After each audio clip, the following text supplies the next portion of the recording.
नमस्कार दोस्तों, स्वागत है आपका आपके YouTube channel quality study portal पर। दोस्तों ये हमारा वोकैबुलरी इन 7 मिनट सीरीज का सेकंड पार्ट है। आपने अगर फर्स्ट पार्ट नहीं देखा है तो वो भी आप जरूर देखिए, उसका लिंक आपको डिस्क्रिप्शन बॉक्स में मिल जाएगा।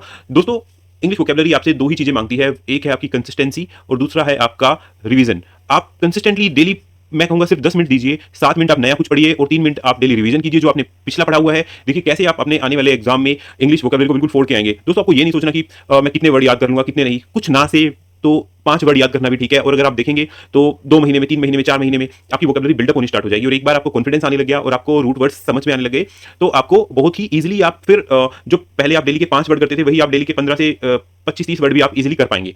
ओके, तो चलिए दोस्तों स्टार्ट करते हैं। अभी हम इडियम एंड फ्रेजेस पढ़ रहे हैं। तो आज का हमारा इडियम है फर्स्ट, वो है एक्लीज हिल। दोस्तों एक्लीज हिल का मतलब होता है किसी का कोई कमजोर पॉइंट, कोई वीक पॉइंट। और ये हम तब बोलते हैं कि जैसे कोई कंट्री है, कोई पर्सन है, कोई इक्विपमेंट है, कोई वेपन है, कुछ भी आप लगा लीजिए, किसी भी चीज के बारे में हम बात कर सकते हैं। एक कोई सिस्टम है, उसमें वो सिस्टम पूरा आपका बहुत ज्यादा स्ट्रॉन्ग है, लेकिन उसमें सिर्फ एक ही कोई कमजोरी है। तो उस एक कमजोरी को दर्शाने के लिए हम वर्ड का यूज करते हैं, इडियम यूज करते हैं दोस्तों, आपका एक्लीज हिल। दोस्तों जैसे आप लोगों ने महाभारत में देखा होगा कि कुंती जी को वरदान था कि अगर वो अपने पुत्र को किसी को भी वो आंखों से देखेंगी तो उसका पूरा शरीर पत्थर का हो जाएगा। तो वैसे ही जो एक्लीज की मदर थी, ये आई थिंक एक कोई रोमन कैरेक्टर है, तो एक्लीज की मदर को ये वरदान था कि वो अगर अपने पुत्र को इस नदी के पानी में डुबाएंगी तो जहां जितना वो पानी में डूबेगा उतना उनका शरीर पत्थर का हो जाएगा। तो इन्होंने क्या किया कि उसको एडी से पकड़ के, दोनों पैरों की एडी से पकड़ के उसको डुबा दिया। और लास्ट में क्या हुआ कि क्योंकि यहाँ से उन्होंने पकड़ा हुआ था तो यहाँ पे पानी का टच नहीं हुआ और वो एडी से ही कमजोर रह गए यहाँ पे। और जो उनका फाइनल वॉर था उसमें उनको यहाँ पे एडी पे ही एक तीर लगा और उनकी उससे डेथ हो गई। तो इसका एक एग्जांपल सेंटेंस देख लेते हैं दोस्तों। Vocab is Achilles hill for many student preparing for competitive exam. बहुत से ऐसे स्टूडेंट्स, ये दोस्तों बिल्कुल प्रैक्टिकल बात है, बहुत से ऐसे student, brilliant student, hard working student, जिन जो बहुत अच्छे से अपने कॉम्पिटिटिव एग्जाम की तैयारी कर रहे होते हैं, वोकैबुलरी, इंग्लिश वोकैबुलरी उनका एक्लीज हिल होता है। A leap in the dark. देखिए दोस्तों इसमें आपको वर्ड से ही समझ आ रहा होगा, डार्क का मतलब होता है अंधेरा और लीप का मतलब होता है छलांग। छलांग, ओके। तो अंधेरे में छलांग लगाना, अंधेरे में छलांग लगा रहे हैं तो आपके बीच में क्या चीज़ है। अगर आप मान लीजिए कि आप यहाँ से छलांग लगा के यहाँ जा रहे हैं तो आपको पता होगा कि मैं कहाँ जा रहा हूँ, बीच में कोई दीवार तो नहीं है, कुछ तो नहीं है, लेकिन अगर अंधेरा है तो आपको कुछ दिखेगा ही नहीं, ठीक है। तो इसका सीधा सीधा सा मतलब क्या निकलता है, ऐसी स्थिति जिसमें आप नहीं जानते कि आपके किए गए कार्य का परिणाम क्या होगा।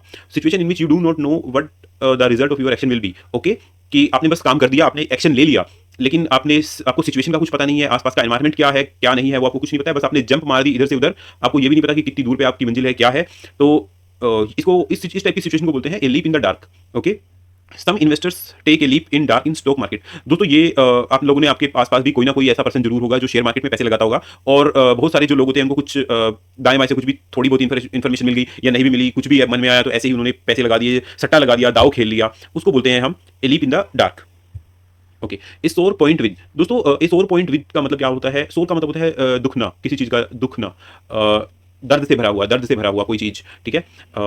तो इस और पॉइंट विद हम कब यूज करते हैं, जैसे कोई एक पर्सन है, वो किसी टॉपिक पे, किसी विषय पे बात नहीं करना चाहता क्योंकि उस बात को करने से या तो उनको शर्मिंदगी महसूस होती है, उनको कोई पुराना दर्द याद आ जाता है, या उन्हें बहुत गुस्सा आ जाता है, ठीक है। ऐसा विषय जिसके बारे में कोई बात नहीं करना चाहता क्योंकि इससे उन्हें गुस्सा या शर्मिंदा होना पड़ता है। ओके, ठीक है। Subject that someone prefer not to talk. ऐसा सब्जेक्ट जिसके बारे में कोई बात करना प्रीफर नहीं करता क्योंकि उससे उनको गुस्सा आता है, एम्बैरेसमेंट मतलब शर्म आती है और परेशान होना पड़ता है। ओके, देखिए दोस्तों इसका एक एग्जांपल लिया मैंने, any discussion related to his ex girlfriend has become a sore point for Sanjay. मतलब एक संजय नाम का बंदा है और संजय से अगर कोई भी उसकी एक्स गर्लफ्रेंड के बारे में कोई डिस्कशन करना चाहता है तो वो उसका एक सोर पॉइंट है, मतलब उसके साथ वो बात करना ही नहीं चाहता। ए सी चेंज। सी चेंज का मतलब होता है दोस्तों एक बहुत बड़ा चेंज, इतना बड़ा चेंज कि जो पहली जैसे कोई आपकी इनिशियल चीज़ है, वो फाइनल है और फाइनल हो गई चेंज के बाद, तो इनिशियल और फाइनल में बिल्कुल जमीन आसमान का फर्क हो जाए। एक पूर्ण पूर्ण मतलब बड़ा परिवर्तन, संपूर्ण परिवर्तन, आपको जिसको बोलते हैं कि कायाकल्प कर दिया, वो होता है, उसको बोलते हैं सी चेंज। दोस्तों आपने देखा होगा कि सी आपका कोई छोटी चीज नहीं होती, बहुत एनॉर्मस बड़ी चीज होती है, बिग। तो आप इसको ऐसे याद रख सकते हैं सी के साइज से। ओके, तो complete, notable, big change, complete transformation, इसको बोलते हैं हम sea change. Okay, SSC exam pattern underwent a sea change after students demand. Okay, students ने जब डिमांड की तो एसएससी के जो एग्जाम पैटर्न थे, जैसे आपने देखा होगा कि पहले जो एसएससी का एग्जाम होता था उसमें हमारा क्या होता था, नॉर्मलाइजेशन का इशू था और स्टूडेंट्स ने डिमांड की तो नॉर्मलाइजेशन इंट्रोड्यूस हुआ। उसके बाद आपने देखा होगा कि कहीं कहीं पे एग्जाम सेंटर्स में कोई चीटिंग होती थी और आंसर की डिले होना, ये होना, मतलब ऐसे बहुत सारे इशू थे जो धीरे धीरे स्टूडेंट्स की डिमांड की वजह से वो सोल्व हुए हैं। Square deal. ओके, दोस्तों पहले मैं आपको एक बताता हूँ। जब भी हम आपको कहीं पे स्क्वेयर वर्ड मिले लाइक ईडियम फ्रेजेस में, ओके, तो उसका मतलब होता है ईमानदारी, निष्पक्ष, अच्छी चीज, मतलब पॉजिटिव चीज आपको माननी है, ठीक है। देखिए दोस्तों, जैसे स्क्वेयर क्या होता है, स्क्वेयर की चारों साइड्स इक्वल होती हैं, ओके। ये ए है तो ये भी ए है। मैं आपको वैसे बताता हूँ, अगर ये 5 मीटर है तो ये भी 5 मीटर, और ये भी 5 मीटर, ये सभी साइड्स 5 मीटर होती हैं। तो मतलब कोई पर्सन कहीं पे भी बैठ जाए, इधर इधर इधर, कोई भी साइड उसके हाथ में लगे, वो उसके लिए समझौता बिल्कुल निष्पक्ष होगा। तो इसको बोलते हैं एक निष्पक्ष या ईमानदार समझौता, ए फेयर और honest agreement. Tata group believe in A square deal, okay. तो दोस्तों मैं आपको क्या करूंगा कि जब भी जो ये पूरी वोकैबुलरी सीरीज चलेगी, इसमें मैं एक ही ग्रुप के बारे में आपको बताऊंगा, ताकि आपके माइंड में वो चीज़ छप जाए, और जब आपको मतलब क्या होगा कि आपको वो मेमोरी मैप बनाने में बहुत हेल्पफुल मिलेगी। कहीं पे भी आपका स्क्वेयर हो तो उसका मतलब आप ऑनेस्ट लगा लेना, ऑनेस्ट है मतलब उसमें कोई छल कपट नहीं है, वो बिल्कुल ईमानदारी वाली डील है, ओके।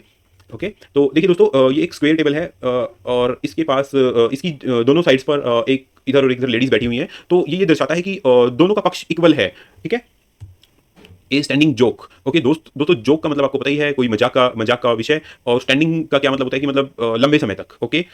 जैसे कोई स्टैंडिंग का उल्टा क्या होता है, कोई रनिंग या वॉकिंग। तो जैसे अभी कोई पर्सन है, वो यहाँ पे खड़ा है, तो वो आपको हमेशा दिखता रहेगा, ओके, तो वो हो गया स्टैंडिंग, ओके। और अगर कोई पर्सन चल रहा है तो वो थोड़ी देर के बाद वहां से चला जाएगा, ठीक है, वो आपको नहीं दिखेगा। तो स्टैंडिंग जोक का क्या मतलब हो गया कि एक लॉन्ग रनिंग जोक। जैसे आप कोई एक इशू है, ठीक है, या कोई ऐसा इंसिडेंट हो गया जिसपे आप सब मिलकर जोक बना रहे हैं, और आपने लगा कि 3-4 वीक तक आप उस पर जोक बना ही रहे हैं, तो उसको बोलते हैं standing joke, a long running joke, okay, मजाक का विषय। या फिर ऐसे भी आ सकता है आपका एग्जाम में, joke that is continuously made amongst a certain group of people, okay. एक सर्टेन ग्रुप ऑफ पीपल है, मतलब फॉर एग्जाम्पल कोई वर्किंग क्लास है, ओके, या फिर कोई स्टूडेंट्स हैं, ओके, या फिर किसी पर्टिकुलर ब्रांच के स्टूडेंट हैं, इलेक्ट्रॉनिक्स के स्टूडेंट हैं, कंप्यूटर्स के स्टूडेंट हैं, उनके बीच में जो मजाक चलता है, ओके। एट्थ इसका एग्जांपल देखिए, eighth pay commission has become A standing joke among government employees, okay. तो दोस्तों गवर्नमेंट एम्प्लॉइज के बीच में उनके पे स्केल को रिवाइज करने के लिए जो कमीशन आता है, वो उनके बीच में एक मजाक का विषय बन गया है। अबाउट फेस और अबाउट टर्न, ओके, इसका मतलब होता है किसी की राय या व्यवहार पूरी तरह से बदल जाना, okay, complete change of once opinion और बिहेवियर, ओके। इसका एग्जांपल लेते हैं, she has done an about face after becoming IPS, okay. यहाँ पे दोस्तों वैसे ही एक नॉर्मल एग्जांपल लिया हुआ है, कुछ नहीं है। पहले मैंने एक एग्जांपल लिया, कोई एक स्टूडेंट है, और जब वो तैयारी कर रही है, तो उसके किसी पर्टिकुलर चीज को लेके कुछ अपने अलग राय है, या उसका एक अलग बिहेवियर है, और उसके बाद मैंने उसको दिखाया कि वो एक कोई आईपीएस ऑफिसर बन गया है, gazetted officer, group A class का पावरफुल ऑफिसर। तो उसका बिहेवियर भी चेंज हो गया है। या फिर सेम चीज़ों के लिए, जैसे अगर महंगाई के लिए पहले स्टूडेंट के माइंड में कुछ और चल रहा था, अब आईपीएस ऑफिसर के माइंड में महंगाई को लगता है कि अरे इतनी कोई महंगाई नहीं है, ठीक है। तो जस्ट एक एग्जाम्पल दिया है आपको, अबव बोर्ड, ठीक है दोस्तों। अबव बोर्ड का मतलब क्या होता है, कोई काम सीधे, ईमानदार या कानूनी तरीके से करना, okay. Something is done in honest way, legal way and straightforward way, ठीक है, तो उसको बोलते हैं above board, okay. Dealing of Tata group is above board with customer, मतलब जो टाटा ग्रुप है वो कस्टमर के साथ बिल्कुल आपका ईमानदारी से, ऑनेस्ट वे से डील करता है। अबव पार, अबव पार का मतलब होता है, देखिए दोस्तों, अबव पार का मतलब होता है कि जैसे अगर ये हमारा कोई एक एवरेज स्केल है, ओके, ये तो इससे ऊपर की कोई चीज़, ओके। जैसे आपने देखा होगा कि अरे ये तो मतलब आपने सोचा था कि किसी पर्सन के मैक्सिमम 90% मार्क्स आप सबने सुना होगा, लेकिन अगर किसी के 99% मार्क्स आ जाएं, या फिर आपने अभी तक देखा होगा कि कोई 6 फीट का पर्सन है, तो एकदम से कोई आपको 12 फीट का बंदा दिख जाए, वो बेटर देन यूजुअल। ये कोई पर्सन हो सकता है दोस्तों, कोई क्वालिटी हो सकती है, कुछ भी हो सकता है, कोई आपको सर्विसेज इतनी अच्छी मिल जाए, बेटर देन यूजुअल और above the expected standard, okay. जितना आपको नॉर्मल होता है उससे अबव की कोई चीज़ मिल जाए, सामान्य से बेहतर या अपेक्षित मानक से ऊपर। Ratan Tata ji is clearly above par among all industrialist, मतलब जो रतन टाटा जी है उन वो बाकी जितने भी इंडस्ट्रियलिस्ट हैं उनसे काफ़ी ज़्यादा बेहतर हैं, okay. S up one sleeve, okay दोस्तों, एस अप वन स्लीव का मतलब होता है, देखो दोस्तों, जो हम अपनी जैसे शर्ट पहनते हैं, फॉर एग्जांपल ये अगर हमारा हाथ है ये, और जैसे आपने देखा होगा कि हम यहाँ पे ये पूरी पूरी स्लीव्स की बाजू की शर्ट्स पहनते हैं, तो इस एरिया को बोलते हैं हम स्लीव, ओके, इस एरिया को बोलते हैं स्लीव। तो यहाँ पे मोस्टली हम अगर कुछ छिपा के रखते हैं तो उसको बोलते हैं आस्तीन में कुछ छिपाना, ठीक है। और एस का मतलब होता है, एस का मतलब होता है नंबर 1, ओके। इक्का, आपने सुना होगा, इक्का ताश के खेल के पत्तों में होता है इक्का, मतलब आपके यहाँ पे कोई इक्का छिपा हुआ है, तो इसको क्या हो गया कि एक तो ये हिडन होगा क्योंकि छुपाया हुआ है आपने, हिडन है, और दूसरा है पावरफुल एडवांटेज है ये आपके लिए, ठीक है। कोई छुपी हुई पावरफुल एडवांटेज, उसको बोलते हैं एस अप वन स्लीव, मतलब आपने यहाँ पे अपनी आस्तीन में कुछ छिपा के रखा हुआ है, बहुत पावरफुल चीज़ है। तो इसका एग्जाम्पल है, China has S up it's sleeve by developing secret weapons, China ने खतरनाक हथियार डेवलप करके अपनी स्लीव को एस अप कर लिया है, ओके। तो दोस्तों आज की वीडियो में इतना ही, आपसे फिर मिलेंगे दोस्तों। आप हमारी वीडियोस को लाइक जरूर कीजिए, अगर आपको कुछ भी इशू है, आप कुछ इंप्रूवमेंट चाहते हैं या आपका कुछ डाउट है, तो प्लीज़ आप कमेंट कीजिए, और अपने दोस्तों के साथ ये वीडियो शेयर कीजिए, हमारे चैनल को सब्सक्राइब कीजिए। थैंक यू दोस्तों।